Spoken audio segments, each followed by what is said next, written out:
We're back in 1984, continuing our look at the Superpowers Collection by Kenner.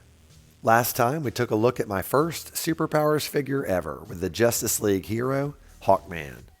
This time, we're checking out my first ever villain figure with the greatest criminal mind of our time and the leader of the Legion of Doom, Lex Luthor, here on KREED'S Collection.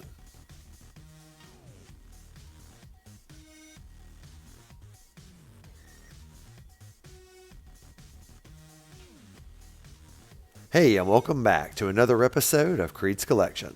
My name's KREED, and today we're taking a look at Superman's arch nemesis, Lex Luthor. Alexander Joseph Lex Luthor first appeared in Action Comics number 23 in 1940 and has been one of Superman's most enduring enemies. For many decades, he was depicted as a mad scientist, but he was reinvented in the 1980s as the power-mad CEO of LexCorp.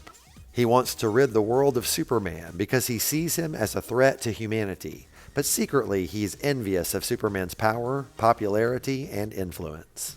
This version of Luthor formed the Legion of Doom, a group of the world's greatest supervillains hell-bent on destroying the Justice League.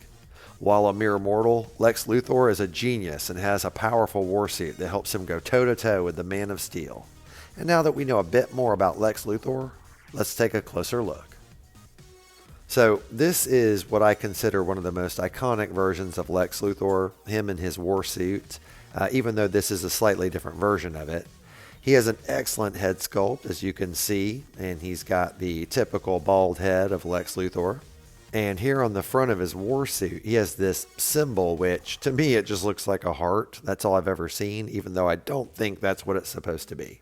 It sure looks like one, though. Now here on his sleeves, he has this really cool, padded looking undersuit, and it goes down into these awesome gauntlets. His other hand is molded into a permanent judo chop, and as you can see, he's got a pretty sweet looking belt. And I have to say that even though this is an unconventional color scheme, I really like how it looks. He's got the same green undersuit on his legs, and I have to say, I like how they broke it up with all these lines. It really works well. And last but not least, he's wearing these giant Space Marine Rob Liefeld boots. And these are kind of ahead of their time, in my opinion.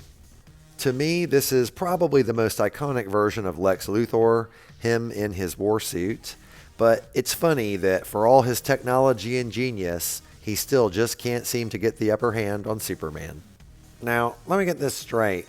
All you need to defeat this Superman is a green space rock?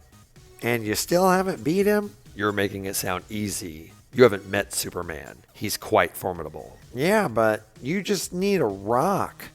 If I just needed a rock to defeat He-Man, I'd already be the master of Grayskull. I'm coming to your universe. It sounds way easier. Huh. Don't get too cocky, Skeletor. Anyway, now it's time to take a look at Lex's articulation, starting with his knee, where he has a 90-degree bend. And then here at the hip, get ready for it, he can do the full split. I did not expect that from this figure, and it is pretty awesome. Now here at the arm, he does have a shoulder joint that can go up and around full 360, but I don't do that much because he's got a built-in power action that we'll look at in a little bit that uses his legs. And last but not least, you can take his head and move it left and right, but the armor gets in the way. And that's it. That covers all 7 points of articulation for Lex Luthor. And we're going to roll right into his action feature. So all the Superpowers collection toys had an action feature where you squeeze their legs or arms together and they would do something.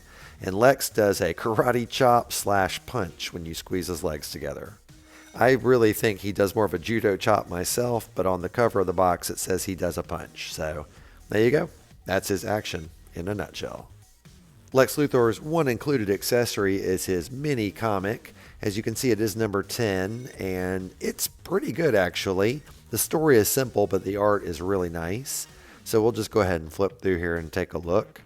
The story involves Wonder Woman and Superman trying to save the president after Lex Luthor kidnaps him in his Lexor 7. It is a bit silly and ridiculous, even though I do enjoy it. There's this whole subplot of someone helping Superman underwater, and it's like a mystery. And most of this takes place over water. As a matter of fact, Look at Wonder Woman skiing right there behind the Lexor 7 on her magic lasso. That's hilarious.